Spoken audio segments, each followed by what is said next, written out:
Okie dokie. Mr. Larry Hagner, welcome to the podcast, brother. What's up, Brad? Dude, Brad from Cleveland. yeah, man, I'm excited to have you here. I feel like I'm speaking to the OG of the fatherhood podcasting world. And I mean, I've learned a lot from your show. And I think that what you've been able to do, really the movement that you've been able to create in the dad space is unbelievable. You're serving so many men. So it's an honor to have you on and be able to pick your brain a little bit, get some wisdom out of that head. Hey, man. I'm just. I always say I'm just this imperfect knucklehead on a mic. The only difference is I'm the one in the front row asking all the questions, right? And I always the audience is they're in the audit. They're right there with me. In that row and in the back rows and whatever else. The only difference is I'm the one who's in charge asking the questions. So Yeah. definitely don't have it all figured out, but I it's safe to say I've learned a thing or two. But yeah, it's going on. Gosh, oh my gosh, 8 years now. Holy crap! I love that. 8 years. So for the folks who don't know your background, your story, would you mind just going into that a little bit, at least on the professional side, kind of what's kind of brought you to this point that you're at today? Yeah, I I've been a dad now for almost 15 years, as it stands for the month of March. And I can definitely say without a shadow of a doubt, man, that the first 6 years of being a father, I was clueless. Mm. Still am pretty much. There's some tweaks. Instead of a white belt, I'm like a green, maybe brown. I don't know. Never be a black belt. But I had a 6-year-old and a 4-year-old at the time where I had a very dark moment with my kids, and I had several actually leading up to that point. And I just got tired, man. I got very, very tired of not having a map, not understanding what to do, when to do it, not having patience, not having communication with my wife, not having a legendary marriage. And I came from this childhood that was like really chaotic. And I don't say that out of pity or anything like that. Everybody's got their story. I mean, I've interviewed over 700 people now, and I think I can count maybe on well, maybe both hands at this point, but how many people came from who've come on the show and have actually said, yeah, man, like I had an awesome childhood. Mm, So many of us, we come from like these baggages, right? But I mean, right. and that's fine. But you have a choice of like, okay, am I going to use this struggle to my advantage and draw a line in the sand and not repeat this pattern? Or am I Mhm. just going to be a victim to the pattern that I've been raised in and just, wave a white flag and be like, well, that's how I grew up. So that's how it's going to be. Mhm. So, and I'm happy to go into my childhood because that's a crazy story. But just for the sake of the professional life thing, I was very successful in my career. I was in medical sales, medical device sales. I was promoted year over year. I was rep of the year in sales. I was manager of the year, like all this stuff, right? All these accolades. Physical fitness has always been a huge priority to me. Always, I would say from the time I was about 18, I was fit. Before that, I was immensely fat. If you've ever seen the movie Just Friends with Ryan Reynolds, have you seen that movie? I have, yeah. That's my life. I'm not even kidding. Like, I swear, right? I mean, like the big fat guy. I was the fat kid in high school, and finally I lost weight when I was about 17, 18, and then got skinny. But so those two areas, professionally and physically, were always good. I Mhm. would say money management was not so good. I would say marriage, not so good. Communication, intimacy. I obviously knew what sex was, but communication, friendship, intimacy, partnership, self-care, those types of things, I wasn't so good at. Hmm. The other thing too was parenting.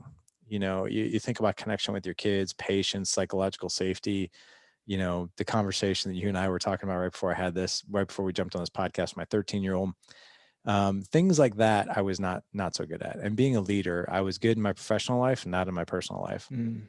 When my son who was 13, when he was 4, the dark moment that I'm talking about is, I think I had a rough day at work, lots of stress, lots of things going on, just like every day. Right. Right. And I would normally take that out on my kids, and I wouldn't take it out with an iron fist.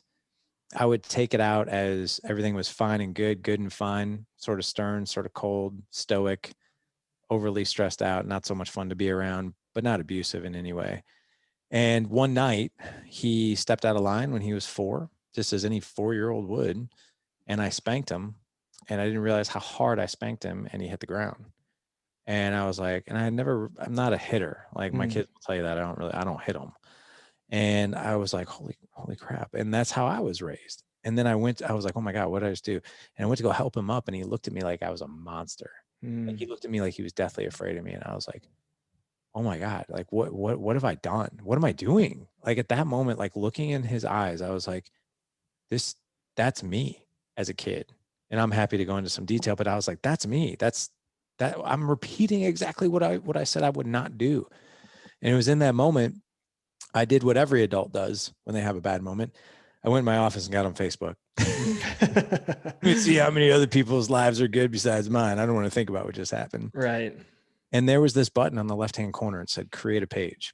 I don't know what it was. I'm a spiritual person. I like to think it was divine intervention, but I clicked that button and the words "Good Dad Project" just rolled off my heart onto that keyboard. And I created a page, and I was like, I need to get better at this. I'm awesome at my career. I have great people skills with my customers. Like I'm good at leading people in my business. Like, why can I not do that in my life? Like, why can't I even lead myself, for crying out loud? Right. So I thought to myself, what if I just thought about fatherhood, marriage, patience, mindset, emotional mental health the same way I do in my professional career? What would that look like? And so I created that page, and I was like, I think I'm just going to go to this page. I'm going to research something every day. I'm just going to learn something new every day, and I'm just going to post it here. And whoever follows it, I didn't do it for a following. I just did it to do it. And I think it was probably 6 months into that, I started to get some following, and I got a message from a woman, and she was local, and she was like, hey, me and a bunch of my friends have been following your page. We love it. We check it every day. Or do you speak? And I'm like, speak? I'm like, no, I don't speak. And she's like, well, would you be open to speaking? And I'm like, well, I guess it depends on the topic and who I'm speaking to. She's like, well, I'm a part of a mom's group at a local church here. We're not far from you, and we're big fans, and we want to know if you want to come speak. And I'm like, what do you want me to speak about? And they're like, just speak about being a dad, speak about being a man, speak about being a husband. And I was like, okay. I was like, well, how many women are we talking about here? She's like 350. I was like, Oh, shit. 350? She's like, yeah, it'll be fun. And I'm like, oh man. So I did, I accepted. And I didn't even know what I was going to speak about. And I thought about it and thought about it. And I was like, I think I'll just speak about what it feels like to be an imperfect man and father and husband. And just the top mistakes I've been making for the past 5 years. And there were 5 of them. And these women loved it. They laughed their rear ends off because I was funny about it. It was very self-deprecating. And then I got asked to speak somewhere else, and then somewhere else, and then somewhere else. I'm like, what is going on here? Like, I'm no professional speaker. And then I started thinking, I was like, what if there is something here? 2013, I launched the blog. The blog didn't really get any traction. It was just like, it was a blog. I think 4 people like read stuff in the very first year or 2. The blog bubble, Yeah, the blog tail bubble. end of it. Right. So I was like, I like to speak. I was like, what if I did a podcast? So 2015, I launched a podcast. I joke about this. I was like, I had ideas for 10 good shows. And after that, I was on God's Good Humor. And man, it has been the best thing I've ever done. And I would have never thought, and I don't say this, please don't take this the wrong way. I say this very humbly, because I sit there and I scratch my head and I'm like, is this really happening? Because tomorrow I'm flying in New Jersey to go to Frankie Edgar's house, the UFC legend, to be on his podcast. I'm like, I cannot believe I'm flying to New Jersey to go to Frankie Edgar's house. I've watched him for 15 years in the UFC, and I'm going to go hang out with him. That's crazy. And then on Monday, I'm going to be interviewing Matthew McConaughey. I'm like, this is crazy. It is. It's cool. I say that humbly again, because like, I'm an idiot. Like, I'm a moron father. And I joke with my kids, and I'm always like, if I could do half the crap that I talk about on the show, I try, but I fail a lot, but that's been the journey, man. And here we are, 6 years later, 700 episodes, and it's been a ride, and it's been humbling, and it's been blood, sweat, and tears. But my gosh, I can tell you without a shadow of a doubt, and I'll end this tirade here. My wife and I were out to dinner for her birthday, and she was like, this was right after we locked in McConaughey for an interview. She's like, what do you think life would be like? I asked her, I was like, what do you think life would be like if I hadn't done this work? She's like, we'd be divorced. Hmm. And I was like, there was no hesitation. She's like, yeah, because I think I was ready to divorce you. Like before you Wow. started doing this. I'm like, glad I know.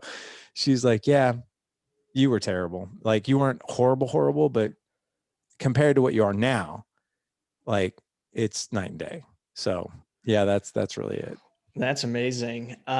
So my first place my head goes to is, you're in that beginning phase, you're having that, going through that dark time with your kid, with your relationships, obviously not where you would want it to be. And then you're layering a new project. Like you're already stressed at work, you're layering something new on.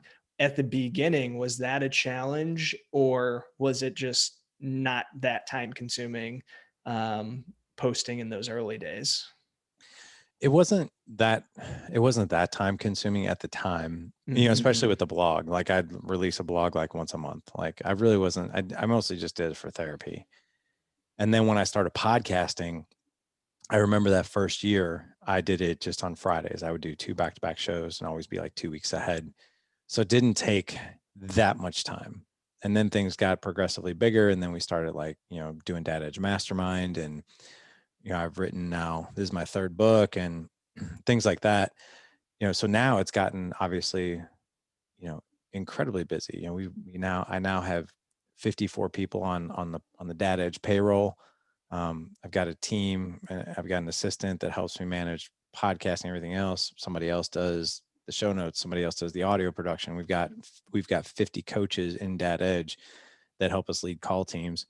I would have never thought in a million years it would have gotten this big, and it only keeps growing, which is crazy.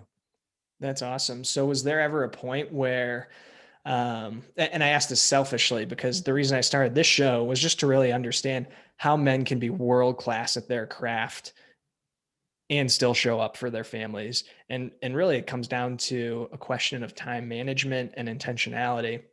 So I'm curious with you, if you ever hit that point then where you were still, kicking ass in your career, but then the show is starting to take off and build momentum, you're starting to layer in some of those activities. Um, was there a point where the two just kind of came head to head and there was that intersection that you really had to step back and say, all right, I don't have the time to do all of these. I got to choose my path and go down it. I've had to do that several times. I would say back in December, I made a really uncomfortable investment in a business coach that I paid for 30 hours of his time. And he was in this office with me for 3 straight days, 10-hour days. And this wall in front of me, you can't see it, but it's covered in giant poster boards with our structure and how we do things and our SOPs and everything. And that was probably the biggest transition right there, because Mm. what I found is I was working in it. I wasn't working on it. And I'm actually shocked we kept things going as long as we did. Everything was good, but he jokes, he was like, this whole thing is like Frankenstein together, right? Because this little thing, like you need to make sure that everything is like symbiotic and like it's Mm. working together. And so he came in, worked with my team, and now like I'm actually looking at my job description and what I do, and I need to stay in that lane. And those are the things that I do. And everything else is, somebody else does it. That's their sweet spot. That's their zone of genius and not mine. And I need to respect that. So the final thing that I'll ask too is, I think the biggest bat upside the head that this business coach had was, if you ask me how one more time, I'm going to slap you. The Mm. question is not how do we do that? It's who does that? Because Mm. you don't have to necessarily worry about the how if you have the right who. And he's right. Like, we're going to do a website redesign. I was like, how are we going to do that? He's like, you don't need to know how. Get your IT guy to do it. Like, let him do his thing. Get out of his way. I'm like, okay, all right, I get it now. I love that. So it's all just been about outsourcing for you. Yeah, but outsourcing to the right people, right? Right. So, like for instance, like my assistant, she's what we call our chief operating officer. She's been working for me for 3 years, and she manages my calendar, and she manages our online store. She manages our merch. She manages like all kinds of things. And she loves it. Like, she's like, I love it. I'm so task focused. I love merch day where I can send out, 50 hats and all this other stuff. And like that stuff, like literally stresses me out. And she loves it. And I'm like, I'm so glad you love doing this stuff, because this is what I like to do. Like what you and I are doing. I don't want to be boxing up hats and stuff like that. So getting people, and she feels so filled up doing stuff like that. Like, so it's like, yeah, please go do it, because it fills you up and it empties me. So identifying the right person where like that feels good to them, because that keeps them happy, and it keeps me happy, and it keeps me here where I should be, like on podcasts like this. Nice. So then on the kind of just time management side, or me, yeah, I guess it is time management, but that like work life balance or work life integration, how do you approach that with your work stuff, your family stuff?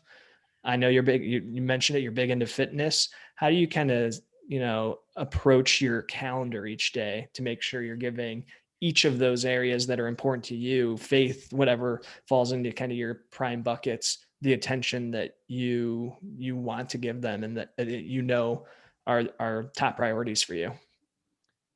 That's a great question. I think probably a year ago I still would have been kind of fuzzy on that.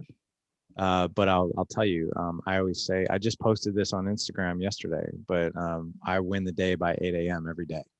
And what I I do was going is, to ask about your morning routine because I yeah, saw that and it's crazy. You got to tell the people what it that is. morning is. Without that morning routine, my day is not the same. Like, I didn't do it today like I usually do, because Wednesdays, I've decided to take off from basically morning until about noon, because my wife and I don't get a ton of time together. We have 4 kids, and it's crazy. So I've decided, like, hey, on Wednesdays, I'm going to try to take some time in the morning and be with her. So like, I don't do my normal stuff. And on Wednesdays, we do like our own gym time, and then we'll go get coffee. We kind of have like a little bit of a date, that kind of thing. But I will say this, my normal routine, even mostly weekends, I'll wake up just a little later, but not much later. But 4:05 a.m., my alarm goes off. I don't snooze it. I get up. By 4:15, I'm making, my water, taking my supplements. By 4:25, I'm out the door. I pick up my workout partner. We're in the gym by 4:35. 4:35 to 4:45, we stretch. 4:45, we hit the weights. By 5:35, I'm doing cardio, doing about 25 to 35 minutes of cardio. By 6:10, I'm in the sauna. By 6:35, 6:40, I'm on my way home. I normally roll up in my driveway by 6:55. My 2 older boys jump in the car at 7:05. I go in and get my cup of coffee. We all three get in the car. I take them to school. I try to ask them one new question to get conversation started in the morning, to get them geared up for school, for allow me to connect with them. I come home 7:30. I get my 2 little kids. I get them breakfast. Help out with them a little bit, and then by 8 a.m., usually sometime between 7:45, in the shower, and then I'm on first Zoom call or whatever I'm doing at 8 a.m. I do everything that I need to do throughout the day. I'm always in contact with my team, developing new things we're going to be doing. That's the difference, working on it versus in it. And then, we're enforcing a rule here in the house, and that is either by 5:30 we're eating dinner. I'm sorry, by 6 p.m. we're eating dinner, and there's no more phones or screens from 6 p.m. to 9 p.m. Nobody. My wife, me, boys, nobody. And we all eat dinner together. All of us have our own duties to clean up. All of us have skin in the game to clean up.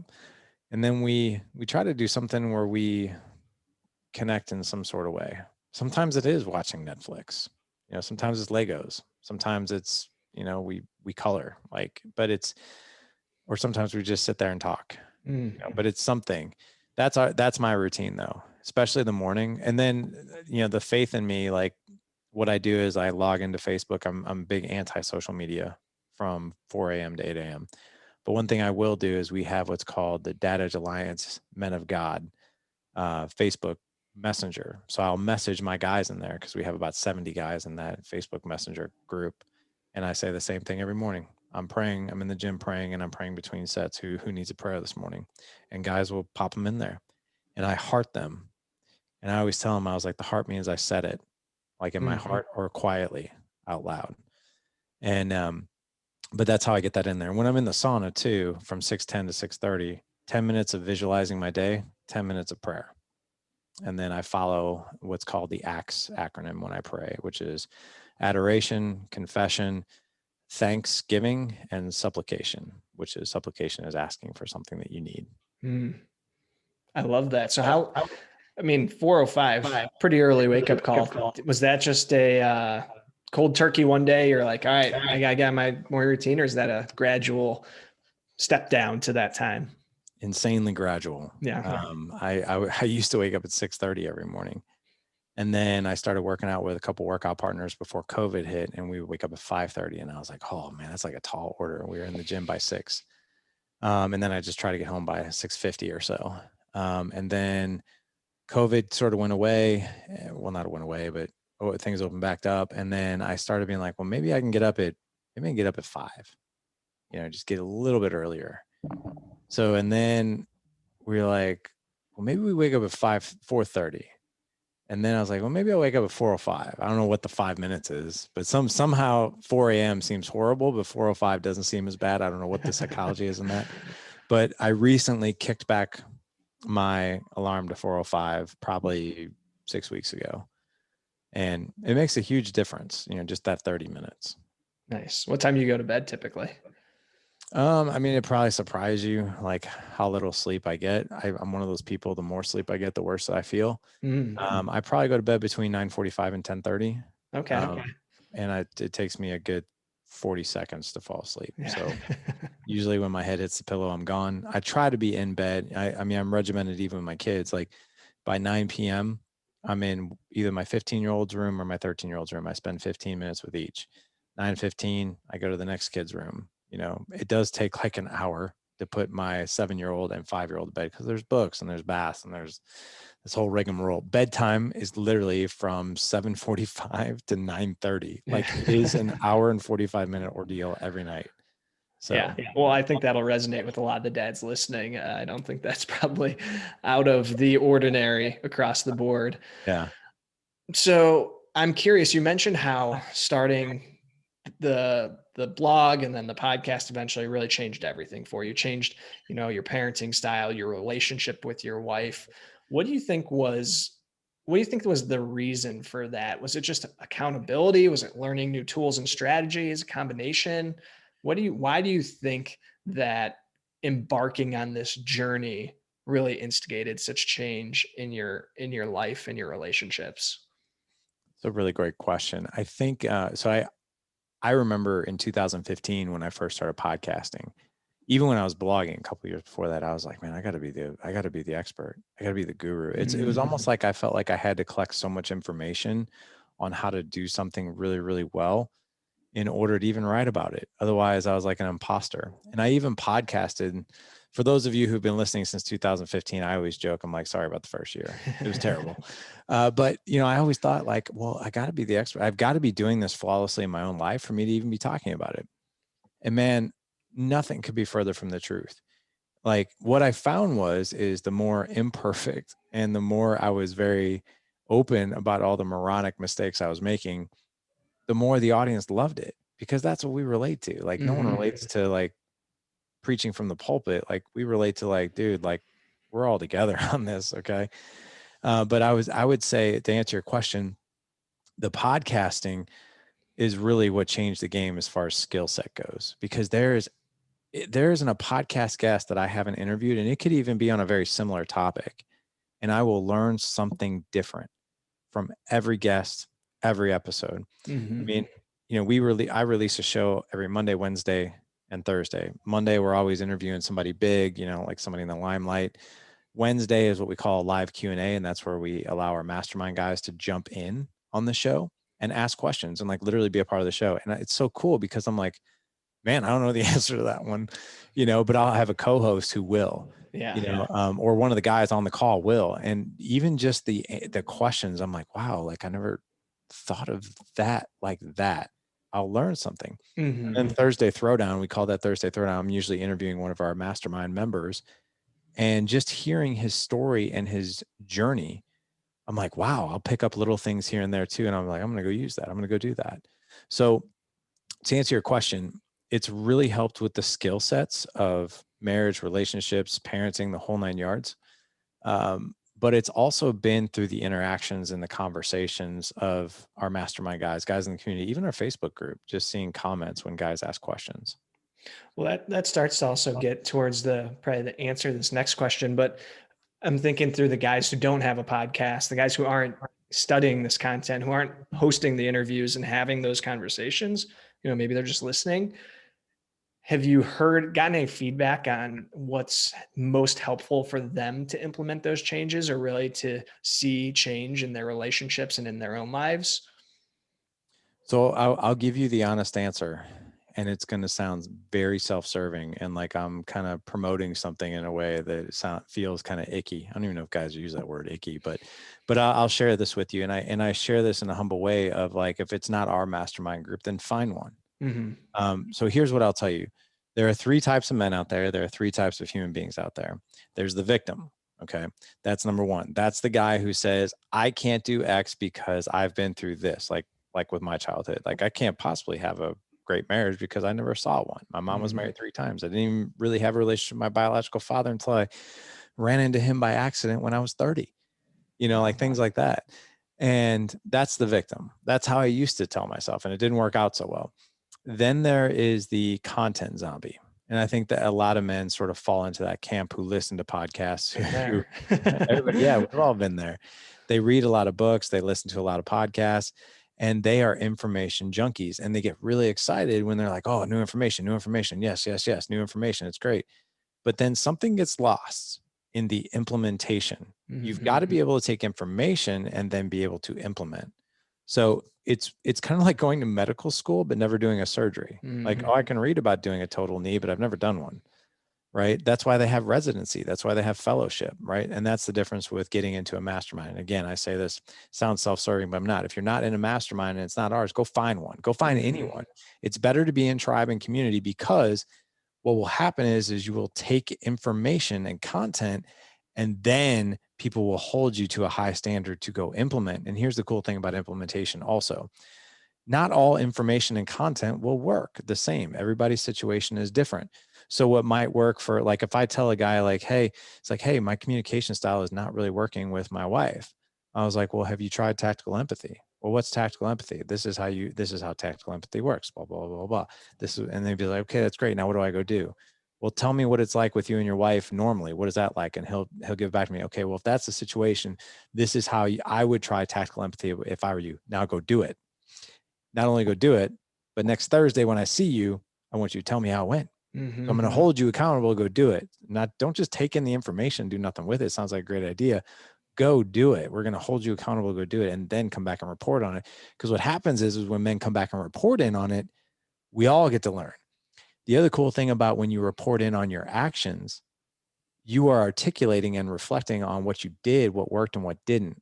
So you're, with talking and with reporting back comes clarity. So it's one thing to be like, I tried this, and you're quiet about it. But you're like, I tried this. Here's exactly what I did. Here's how I did it. Here's what worked and here's what didn't. The clarity that comes with just that alone of you speaking it out loud is tremendous. And then you have your board of advisors who are in your mastermind be like, okay, great, awesome. Here's what I would tweak. Here's what I would do different. Now go do that and come back next week and report in on it.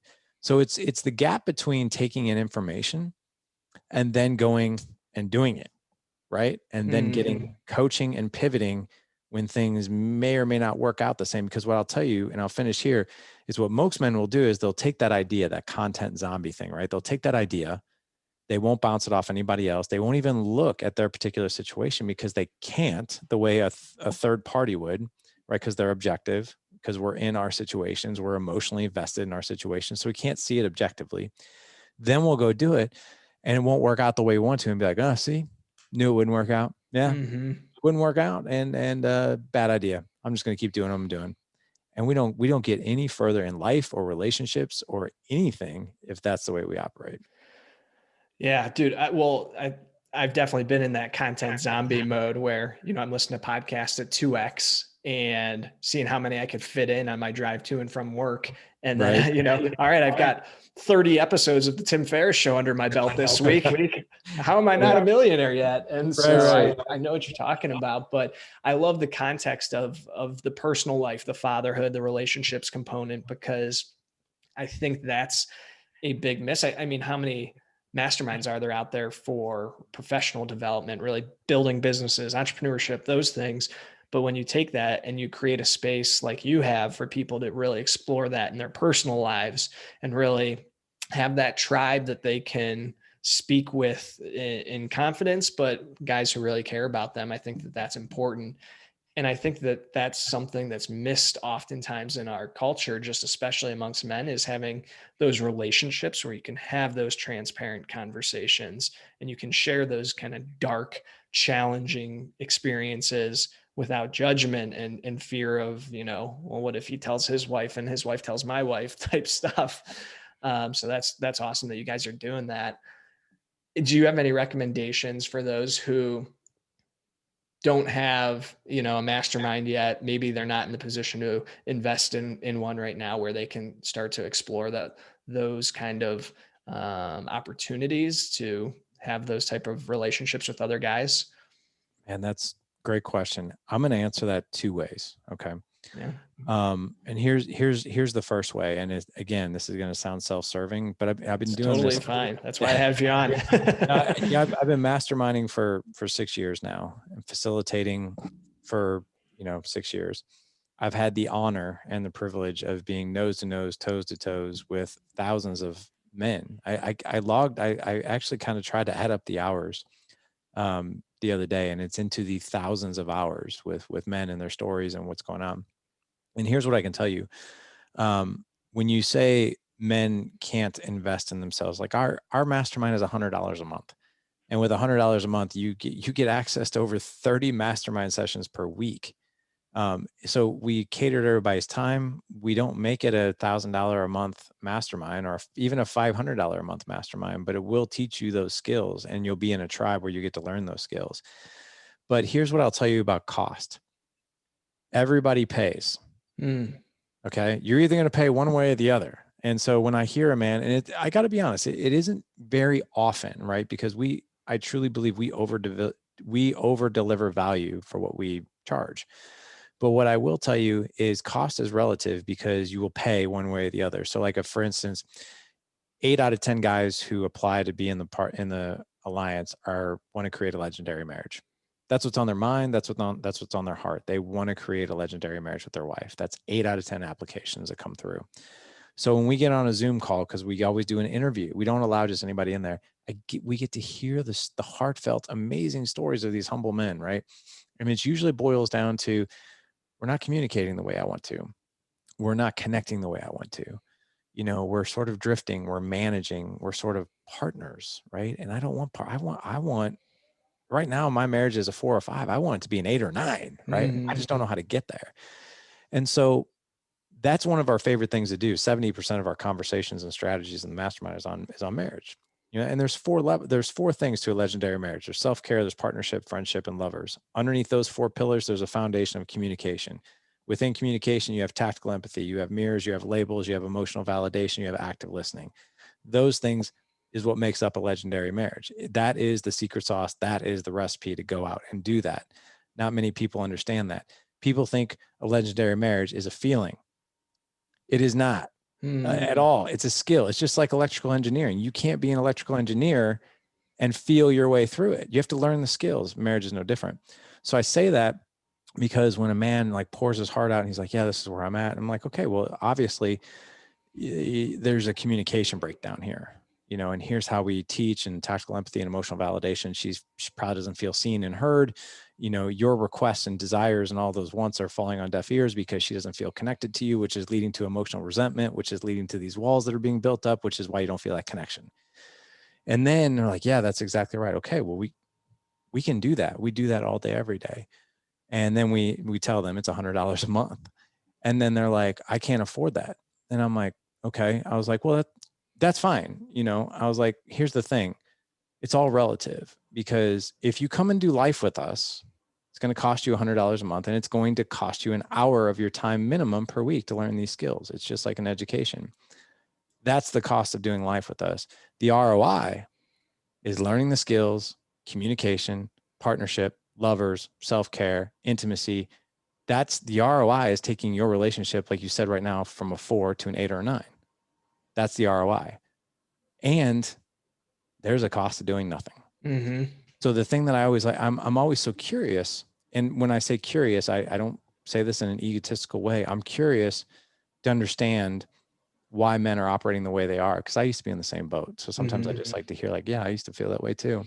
So I'll just ask them, and I'll just say, if you do nothing today, do nothing, just keep doing the same thing, and you and I are talking 6 months from now, what does your marriage look like then? What's your marriage? What does it look like? And they'll be like, oh, yeah, it's probably like a 3. What if it's a 2? We're probably not having sex nearly as much. Like, I don't know, man, we might be separated. I'm like, okay, which cost are you willing to pay? And there's no judgment. It's like this, because our calls with these guys is not a sales call. It's a discovery call. Like, are you a good fit for us? And are we a good fit for you? And I just simply ask them, no judgment, no shame, no guilt. Which one do you want to pay? Do you want to come here and learn and stack the odds in your favor? Or do you want to roll the dice? It's up to you. And unfortunately, some guys roll the dice. And those are the guys, unfortunately, I'll hear from 6 months later. Dude, I should have did this 6 months ago. Let's do it. You know, and so that's one way. Here's the other. So that's masterminding. That's like paid coaching. Yep. Here's the flip side. Get with a man or a group of men that you can trust. And when I say trust, I don't mean, how was your day? How was work? How are the kids? Good, fine, busy. If you hear those 3 answers, you don't have a deep relationship. Good, fine, busy. If you can answer, and if every conversation has to be over a beer and it's still good, fine, and busy, no. Get with a guy or a group of men. It's like, hey man, like, how are you and Jessica doing, man? Like, how's your communication? You guys going on date nights? Are you having sex? Are you talking to her? Have you asked her how, like, what's her body language telling you right now? Is she stressed out? Is she overwhelmed? Have you given her a break? Does she need to get out with her girlfriends? Like, or is she at home 24/7? How are you doing? Are you getting what you need? And if not, what are you missing? Like, those are the conversations you need to have. And it has to be in an authentic, psychological, safe environment, and not a feminine, demasculating, like, oh, brother, how are you feeling? Are you okay? Like, nothing like that. It's like, hey man, like, how are things going? And let's talk about solutions, right? I'm a big church goer. I love church, but I will say this, most men don't feel very safe talking about some of these things in church because they might feel judged, or they're afraid, like, man, if I tell Mike about me and Jess, and his wife, Sarah, sees us every Sunday, Sarah's going to know that me and Jess are not talking or having sex, and our relationship's like this. So I probably shouldn't say anything. So that's, masterminding is a bit different because it's very objective. A lot of these guys you never even meet in person. Yeah. Take care of what you need to take care of, man.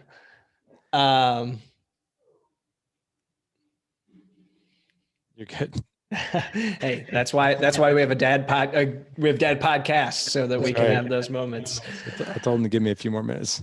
Yeah. So I wanted to take a minute, since I have you, just to see what advice, as I mentioned earlier, you're the OG of dad podcasting. You've done it. You got over 700 episodes. Do you have any advice, wisdom that you would impart on a young gun just getting started in this space that you think is important for delivering value to other dads? Are you talking podcasting? Are you talking marriage? Talking fatherhood? What do you? Yeah, I think let's go down the podcasting rabbit hole or route. And I know you've only got a few minutes here. We can see where it takes us. Yeah. No, that was my 5-year-old. He was like, Dad, I need something. It could be something, could be anything, but my wife has got it. So we're good. Cool. But yeah, let's take it down the podcasting route real quick. So podcasting.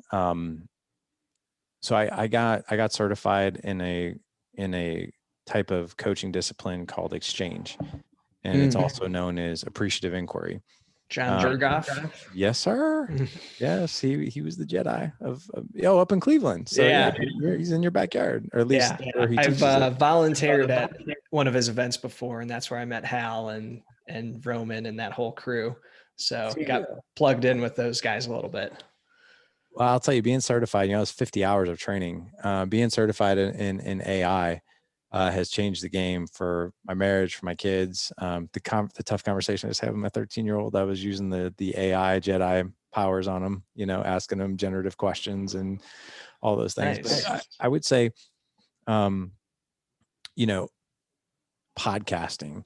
One question I'm always so intrigued to ask all my guests, and I'll ask McConaughey the same question. I'm like, hey man, let's fast forward 45 minutes from now, and you get off this interview and you think to yourself, dang, that is exactly what I wanted, man. That was gold. What are we celebrating? What happened? And then when your guest is like, wow, like that's cool. No one's ever asked me that before. And then they'll start to feel like, well, what do I want to say? What do I want to talk about? What brings me joy and what brings me to life? They're going to give you the menu right then and there. I also think it's really important to have good chemistry with your guests, as far as like, I never think it's a good idea to just go from one question to the next. I use 2 words that I learned from Berghoff and AI, which is, man, I just want to take a second and acknowledge and appreciate you for a second, because Brad, you asked a really good question about how can I elevate this podcast and how can I even be better? And that proves like what a genuine, curious person you are, and you care about this podcast. And when you reflect back on a question or a comment or something like that, that person feels seen, they feel heard. And on this end, it makes me a much better listener. So having that chemistry versus like just going from one question to the next. The other thing too is I would never at this point now, especially, I would never think twice about inviting someone or seeing someone in the limelight and be like, that person is too big. They'll never come on. Mm-hmm. I think if you literally reach for the stars, I remember 3 years ago, I made a list of 25 guests that I want to have on the show. And I think we've got 20 of them. That's awesome. But yeah, it's really putting pen to paper and just going out and doing it. And the final thing that I'll say too, is when I'm doing the interview, the thing that constantly is on my mind, and sometimes I'll even close my eyes for a second so it's not weird for the guest, but I'll just kind of be like that, and I'll think about the man who's in his car commuting to work, listening to the show that I'm recording right then and there, who doesn't have all the skills to create a legendary marriage yet, who doesn't have the patience skills to be patient with his kids yet, but really, really wants them. And I start to think to myself, what does he want to hear next? What would be most useful for that guy? And then I'll take the show in that direction. That's incredible, Larry. I just want to take a minute to acknowledge and appreciate what you just said. That's incredible. Good advice. Yeah, I'm not just taking in that information. I'm going to implement it, as we talked about. But I appreciate you giving me a little wisdom there. Had to get a little coaching in while I have you on the line here. But just to get back on the fatherhood track, I do want to. I'm sure that you get a lot of newer dads who come up to you and want to get some insight onto, how do I get this relationship with my kid off on the right foot? So do you have kind of your canned advice for new dads when they're just entering the realm of fatherhood? The things they should be doing or thinking about just getting into that journey? Yeah, especially for new dads, especially for these dads who have like 13-month-olds. Like that's like this really sweet spot. Really don't know what the hell is going on. Right. For new dads, I would say for these like little people, right, that are like toddlers, like 4 and under, right? I always tell them the biggest thing you could do as a father is create this amazing connection with your wife. Like your wife is like, this may sound kind of crazy to some of your listeners. My wife and I are married first and parents second. Now that might sound crazy. Like, no, you're a parent first. My kids are not my first priority. Now if somebody's bleeding out, I'm not gonna be like, nope, sorry, we're on a date, nothing like that. But like my wife and I, we are the foundation of the home, right? Without us, this will crumble. Like the family, the structure, the connection, everything. And when I say my kid, we're parents second, I'm talking like a tiny 1/100th of a thousandth of a million, right, percentage right underneath that. Mm-hmm. But we're married first. But for the new dads out there, it's so easy to get sucked into being a dad that you forget about being a husband. And it's so easy for a mom to get sucked into being a mom and forget about being a wife. So in order to create this overall good family feel where everyone is ultimately connected, man, you and your wife, if you're a dad listening, or if you're a mom listening, you and your husband, you guys are the foundation. It is so important, whether you feel guilty about it or not. Go out on a date once a week if you can. If not, twice a month minimum. Twice a month minimum. The other thing too, it's very easy when you're on those dates to talk about parenting stuff. My wife and I have a 10-minute rule. Talk about the kids, the logistics, and parenting stuff for 10 minutes, and then it's on to us. And what I can tell you, and you know this from John and Hal, uh, generative, connecting, psychologically safe questions build connections and intimacy in a relationship like no other. So if you ask your wife, how'd you sleep? How was your day? What do you want to do this weekend? That's not going to connect you. But if you ask her questions like, picture us on our porch 20 years from today. We're both sitting there with a smile on our face, sipping our favorite glass of wine. And we take those glasses, we toast to the amazing life that we created. What needs to happen that hasn't happened yet? Mm. What memories are we talking about that haven't happened yet? And when you ask questions like that, that woman, number one, will melt because she knows that you're genuinely curious about her and what her vision for her life with you is. But it also creates this incredible intimacy between the two of you that connects you.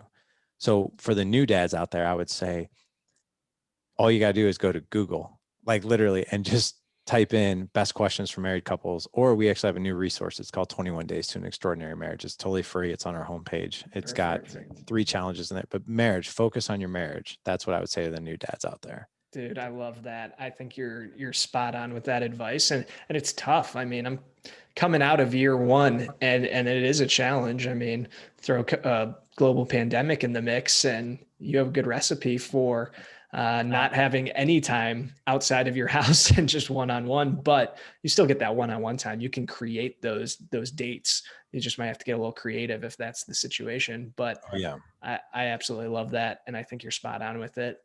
Larry, I know you've got some cool stuff coming up here. Talk to me a little bit about screen time. Talk to me about some of the places that people can find you and the resources that you have, because I know there's so much that you put out between free content and then stuff that people can go and take advantage of to get more plugged into your community. So would you mind just sharing a bit about some of those projects so people can tune in?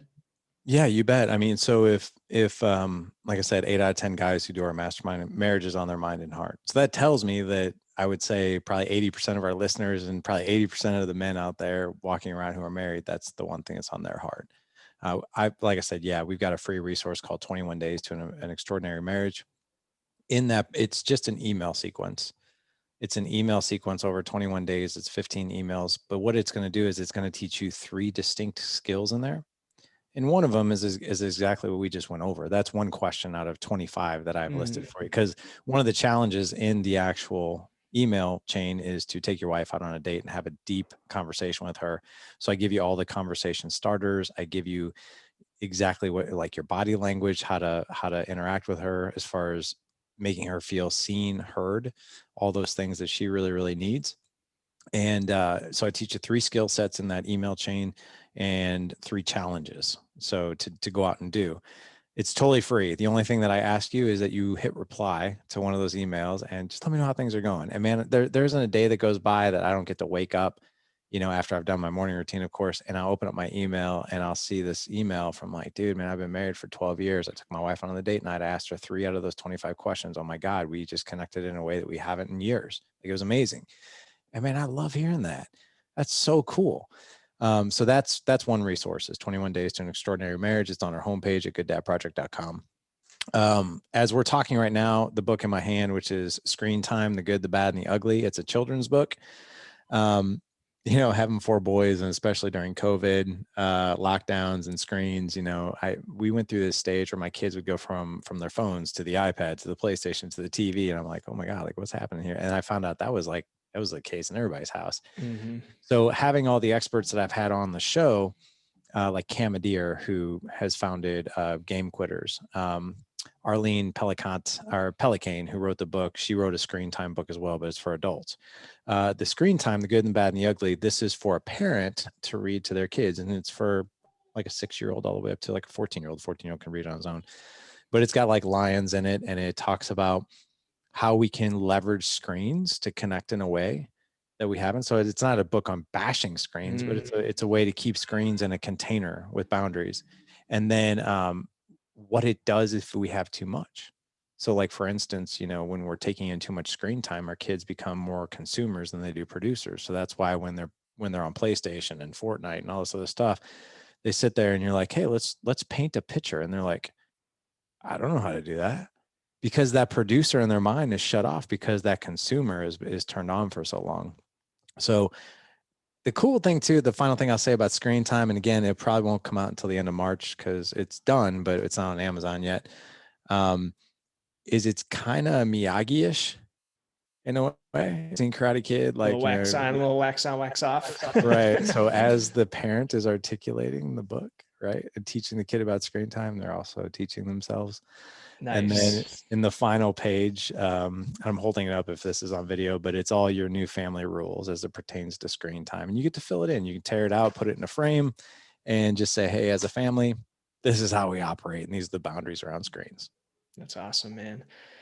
Where is there a good central hub for people to kind of find all this stuff and the podcast and everything else that you're putting out? Yeah, podcast is downloaded literally anywhere where you download your podcast. We just got put on Pandora Radio, which is really exciting, but it's everywhere. I don't think there's any channel we're not on. I would say website-wise, you can find everything at gooddadproject.com. We're soon going to be switching that to thedadedge.com. But if you go to gooddadproject.com, it'll be redirected to that if you're listening to this show when we do that. Yeah, I mean, that's the easiest place to find everything that we do. If mastermind is on your mind and heart, you can find all the information at gooddadproject.com/alliance for that one. Beautiful. Well, Larry, I do want to honestly acknowledge you for just everything that you shared today. This was an amazing conversation. I learned a lot. I'm going to go check out that marriage resource, get myself some good questions to ask over some wine in the coming evenings, but I appreciate it, man. This has been great. You bet, man. Well, if you do that, be prepared. Kid number 2 is going to come soon. Yeah, there is a risk. That should be a disclaimer. Right. And my 13-month-old is waving at me. Hi. So, all right. Well, I appreciate you. Thanks for everything. Thanks for coming on, Larry. Hey, you bet, man. Talk soon.